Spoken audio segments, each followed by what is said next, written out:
Welcome to a podcast from the Irish Learning Centre in Lisburn Museum. My name's Kieran. I'm joined by James Fraser, our research officer. And tonight we have Ken Dawson, who's in to speak about Henry Munro, 1798 in Lisburn. I suppose we'll start at the start and ask you a wee bit about yourself and how you got into the line of work that you're doing now.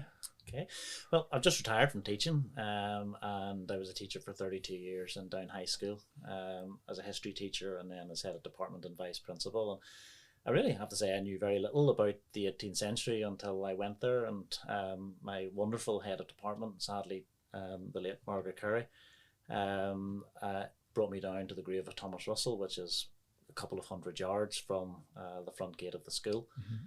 And it was part of the A-level course, and so I eventually got an opportunity to teach this fascinating period of Irish history, and I then began to research it and started to publish things and so on. So it's very much a hobby, as much as it ever was a job. But you turned that hobby, like you published a book on Samuel Neeson. Can you tell us a wee bit about that process, how that came together? Yeah, well, I think a few of us in and around the Ballynahinch and Saintfield area had always felt that there were people within the United Irish narrative who had never quite been exploited or explored fully. And in 1998, a group of us under the title The Hearts of Down had published a series of essays on 1798 in County Down. Right. So we were absolutely thrilled to have people like Thomas Bartlett and A.T.Q. Stewart contribute to that book, as well as a range of local historians led by Dr. Brian Turner from Down County Museum. And part of the discussion there was looking at Belfast, and I'm originally from Belfast, and so my focus really tended to be there. And Samuel Neeson was always somebody that I felt was undervalued in a sense, and yet he's there at the very start of the United Irish journey in 1791. In many respects, he was the person who was the founder of the Society of United Irishmen, although we tend to think of Tone. But I think people like Drennan and Neilson certainly were absolutely fundamental to the formation of the Society of the United Irishmen. Neilson was also editor of the Northern Star, which was the propaganda organ of the United Irish Society. And as well as that, he is responsible, in my view, of accelerating the trend from constitutionalism towards a more militant form, particularly after the outbreak of war with France in 1793, when suddenly the pro-French proclivities of the United Irishmen become seditious and dangerous. Okay, and James, myself and James were talking about this earlier. I mean, how do you balance putting together a book while working, stressful, I'm sure, difficult job? I mean, that's quite a balancing act. Yeah, and I suppose the simple answer, actually, Kieran and James, is that it took a very long time. Because I tended to do all my research during holiday times. Okay. And that was generally July, and particularly during the years as vice principal, I was back to school in August. So it really was concertinaed into a month and a long process over a number of years that takes you to London, to the National Archives at Kew, or to Edinburgh for the records there, because Neilson had been a prisoner in Fort George from 1799 to 1802, and then obviously to the National Archives in Dublin. So there were plenty of trips to London and Dublin for my wife and I, and it's really just a case of building up from there. And of course, the Public Records Office in Belfast and the Linen Hall Library are absolutely wonderful repositories. So a lot of time spent there. But yeah, it should have really been published earlier, but such was the nature of the job, which I loved. Yeah, I'm sure we'll forgive you. It was very much a summer thing. it was a bit of a labour of love then, and there seems to be an increasing trend, a movement out there towards like growing interest in 1798 and the characters and the history of that era. I don't know if you want to speak a wee bit about that. What is it that's captured? I think it's in the last maybe 5-6 years. There's more walking tours, there's more talks, there's more books, there's just a general sort of focus on that period. Yeah, I think there's something really interesting about the 18th century in the sense that it's quite idiosyncratic. And nowadays there's a sort of binary unionism, nationalism narrative. And in the 18th century, you've got the Age of Enlightenment, you've got questioning, you've got the interrogation of the old ways of doing things, you've got the electrifying impacts of the revolution in America and also in France, and all of those things have a resonance, not just here in Ireland but elsewhere across Europe. And so I think you've got this sort of this coalition of really interesting Atlantic initiatives, but you also have a general questioning of the old way of doing things. And one of the things I'll be referring to tonight, for example, is Henry Munro's membership of the Freemasons. And I think the Freemasons themselves, while politics was meant to be a non-starter in the Freemasons' lodge room, there was a sense in which the construction of the perfect society was something that the Freemasons were involved in, and you can still see that in the imagery of the American nation, from banknotes to the ideas of leading founding fathers and Freemasons like Thomas Jefferson and James Madison. Yeah, I wonder if this is an idea. Are people trying to use the history of 1798 to do and look at the politics of today? Are they trying to, well, not look into the 19th century, but maybe in the 18th century there's something a bit more of a utopia that we could kind of look towards to get some sort of ideal out of? Yeah, I think that's very much the case. I mean, it is enlightenment.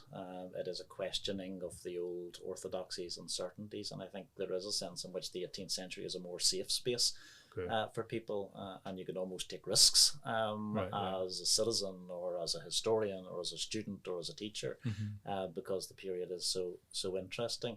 And I was at a conference in Belfast in Clifton House quite recently on Theobald Wolfe Tone, and I think certainly in academic circles the sense would be a pessimism almost, in the sense that courses on the 18th century are not being followed as much in schools in Northern Ireland, where the preponderance is the 20th century, and also at university. But I think outside of the academic world, if you like, there's a sort of groundswell of interest in 1790. I don't do social media, but I know that there are a number of Facebook groups and so on that are promoting interest in not just what happened in 98, but also how it's been remembered and disremembered. And a lot of that goes back to the writings of Guy Biner, who wrote this wonderful book, Forgetful Remembrance. And Miner is looking at how people like Henry John McCracken had been interpreted, reinterpreted, misinterpreted, forgotten, disremembered over the last 200 years. And I think Munro falls into that category as well. And I think for people living in the 21st century with all of the complexities of the modern world, I think the 18th century is quite an interesting place, and it's full of little quirks as well. For example, the Orange Order, which was founded in 1795, was neutral on the Act of Union, and many members of the Orange Order across Ireland were actually strongly opposed to the Act of Union. And again, that just doesn't seem to make sense in today's world. The Catholic Church broadly in favour of the Union, and again, it was felt that there was a better chance of reform, be that greater entitlements, Catholic emancipation, the right to sit in Parliament, and so on, under a Union Parliament than there would have been under the old Irish Parliament, which of course was the preserve of the Protestant aristocracy. So I think it's just interesting and quirky. I think the fact that 1798 saw so many Presbyterians turn out in Antrim and Down has been an object of fascination for many people who are Presbyterian, as much as it's been something disremembered. And I think there's always been a sort of pride, a secret pride perhaps, about the pike and the thatch and so on.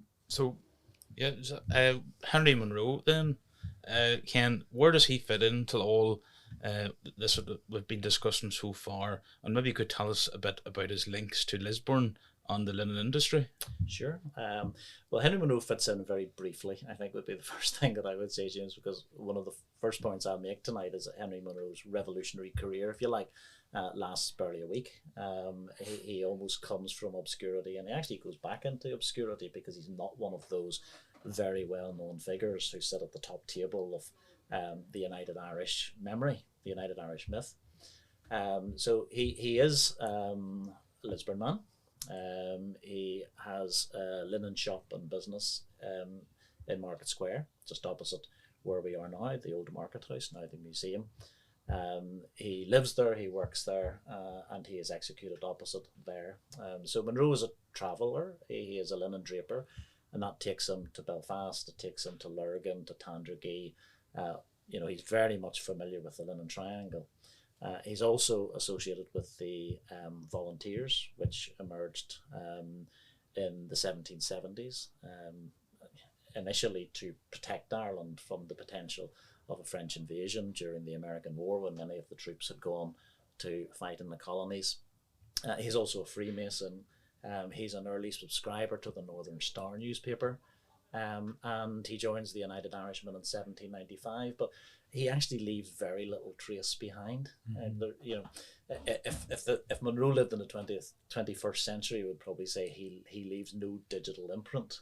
He's very, very obscure. He's hard to find information on. And so, we don't know that much on Munro. So any nuggets you do find in the archives, you tend to sort of celebrate and sort of, jump for joy, because he is quite an unknown. There's no obvious record of him within the military structures of the United Irishmen. That's not to say he didn't have a role, but certainly we don't have any informer reports, for example, telling us that Henry Munro was at a meeting of the United Irishmen in Saintfield or in Randallstown or anything like that. And he emerges in 1798 largely because there is a complete dearth, there's an absence of leadership in County Down after the arrest of the Adjutant General for that country, who was the Reverend Steele Dixon of Portaferry, a Presbyterian minister. And so the point that I'll be making tonight is that Munro, who does have a knowledge of military matters, even though he had never fired a shot in anger, is basically headhunted. And he is probably flattered to be asked. And he goes to Saintfield, he takes command of the United Irish forces, he moves them to Ballynahinch, and he fights this last-ditch rearguard action against the forces of General Nugent on the 13th of June. He's court-martialed here in Lisburn. It's one of the shortest court-martial papers that you find in the National Archives in Dublin. He's also the first of the significant figures to be court-martialed and executed on the 16th of June, just days after the Battle of Ballynahinch. And in fact, at his court-martial, Munro expresses contrition for what he did. So, I'll make the point tonight that Henry John McCracken in Belfast was somewhat fanatical in terms of his membership of the United Irishmen, and Henry Munro is more contrite and almost apologetic in the end. I think he felt that he was doing the duty that was being asked of him. But there is evidence to suggest that he was certainly a United Irishman in Lisburn. He had, according to Catherine Templeton, who is his sister-in-law, she's married to John Templeton, the famous botanist in Belfast. Catherine Templeton tells us that Munro had actually been appointed as a colonel in the United Irish military structure in County Armagh, but we know very little or nothing about that. And Armagh was not at the forefront of activity in the summer of 1798. Is there an issue with sources, or is it material surviving, or was it poor record keeping, or what? I suppose a combination of all three. When Munro was captured, and it actually took a couple of days for the authorities to know who Munro was. Initially, it was felt that Hamill Moore from Colinche was the leader. Obviously, there had been a miscommunication there. And once it became clear that it was Munro and he had been arrested, then his papers were confiscated and destroyed. So in the absence of personal papers, what you're left with is, a very intricate jigsaw puzzle, but without the picture to construct it. Yeah, okay. James, you had an interesting question that we debated somewhat beforehand. I said, I'm not asking that question. Yeah. Do you believe his ghost haunts this building? I don't know whether you've heard the story before. I have heard the story. I think Trevor, who we spoke to earlier, did mention that going back many's a year. I think I said to you, I'm at a talk tomorrow night about Guildhall, and it's famously haunted. And Henry Munro's ghost is said to inhabit the building. Yeah, I don't know whether either of you guys have encountered the ghost of Henry Munro. I'm here not too long, so maybe I'll see him shortly. Yeah, I've been here 11 years, and I've walked through this building in the darkness and at different times of night, and I haven't seen a thing. So I'm very skeptical. Well, maybe if there's a power cut during the talk tonight, maybe somebody's trying to tell us something, or maybe he said that's not what happened to me. I mean, if he's haunting another place, I mean, that's a very busy ghost. You know, that's how does he divide himself? So yeah, you were talking earlier about your links, your job in Downpatrick, your links to the museum there. So I was going to ask you a question. So based on this work you've done, if we were to say, right, Ken, tomorrow I want you to start working on an exhibition, pulling material together, I mean, where would you start? What would you like to feature? I noticed in your presentation you have Munro jugs. I mean, would there be any other objects you'd be interested in seeing? Yeah, I mean, certainly the volunteering tradition was very active here in the Lisburn area, in Derryackie, in Lambeg, in Ballinderry, and of course here in Lisburn. And there are actually a number of volunteer companies in Lisburn. A historian called T.G.F. Patterson a number of years ago detailed the different volunteer companies in the town, and his work has been enduring but also invaluable for anybody following on. So certainly perhaps belt plates or something like that from the volunteer period would be particularly interesting. And I think as well as that, sometimes it's really illuminating to see copies of some of the original documents. So for example, as part of the presentation this evening, there'll be an extract from Henry Munro's court-martial, and that lies in the National Archives in Dublin. It's a very short document. As I said, it's a very quick court-martial. There were only 3 witnesses, all of whom basically identified Munro as the person who was in charge of the United Irish Army of around about 6,000 at Ballinhinch. He not just said that he was chosen in a sense by one of the emissaries who were out circulating around the countryside, a fellow called James Townsend. He basically said, I was told to act by James Townsend. And Munro even offers to provide any information that might quieten the country. Okay. So that's quite a remarkable admission in a sense during a court-martial. So I think original documents would be particularly useful. We have no image of Munro. There's no portrait, there's no likeness. There is only one, a Thomas Rawlinson print, which is pretty ubiquitous, and it's what everybody goes to in terms of this is Henry Munro. Yeah. But we have the portraits of McCracken, Tone, even Nielsen, Thomas Addis Emmet, Robert Emmet, but we don't have anything like that on Henry Munro. And I think that's a shame, but I think those sort of visual impressions are very useful. And I think something else that is important, I know the museum here in Lisburn has just completed a fantastic exhibition in Lisburn Cathedral. Munro was an Anglican, which certainly in Ulster was unusual for somebody who was turning out in 1798. And I think some of the records from the cathedral would be particularly useful. And of course, as a linen draper,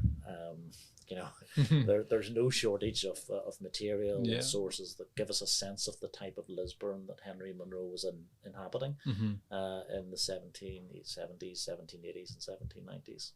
Brilliant. Okay, so what's next then? You're speaking tonight in Henry Munro and Lisburn. I mean, what's on the horizon? Are you working on a publication or? Yeah, I had I'd started doing a write-up on Munro, and that really is looking at Munro and the overall context of County Down, and takes you to the Battle of Ballinhinch and so on. And that ground has been covered to a degree by wonderful historians like A.T.Q. Stewart and his Summer Soldiers, that was published I think back in 1994. But I just felt that there was enough in Munro that you can find. And I think there's a little bit more to be said.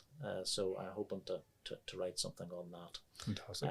But as somebody who's just retired from Down High School, which is 90 years old, I'm also involved in a really exciting history project there to celebrate the illuminating and the wonderful history of the school and its people and its teachers and its community. Brilliant. I'm sure I'll keep you busy. James, I'm not sure if you have any follow-up questions. If you don't, I don't know, but I'm looking forward to the talk now. Yeah, looking forward to it, Ken. Okay, well, thanks very much Yeah, for thank you. inviting me Yeah, in. Yeah, been fascinating. great. Yeah.